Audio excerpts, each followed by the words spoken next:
أسمعت ما تروي السجون،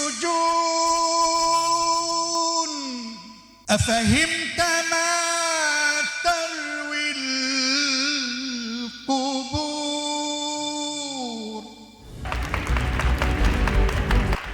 أطباء الحرية أحياء في قلوبنا، نجتمع اليوم لا لنرثي بل لنحتفي بأرواح لم تمت، لأنها سكنت ضمير الوطن وارتقت شامخة في سماء الكرامة والحق.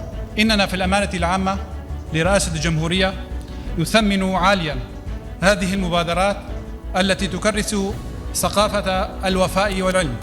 إن أطباء الحرية الذين نكرمهم اليوم لم يكونوا مجرد أطباء يعالجون الأجساد، بل كانوا روحاً تضمد جراح الوطن بالكرامة والإيمان. باسم الحكومة وزارة التعليم العالي نتشرف أن نقدم شهادة طب الأسنان فخرية للدكتور محمد عاشور.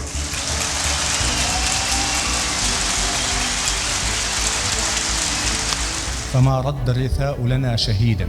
نحن هنا لنكرم ونحيي الذكرى ولنؤكد أننا ماضين إكراما لكل الشهداء.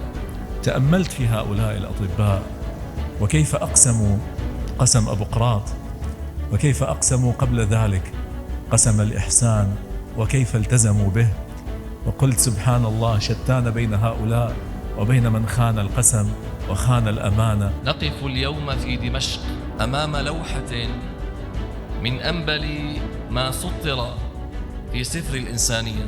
أنا بدي أتوجه بالتحية لذوي الشهداء وذوي المعتقلين اللي هن حضرانين بيناتنا، ورح لهم إنه أنتوا لازم ترفعوا راسكم لفوق وتفتخروا، مش نحن اللي جايين نكرمكم، أنتوا اللي كرمتوا سوريا. والآن مع فرقة بنفسج لتقديم عرض بعنوان اسمي انتهى.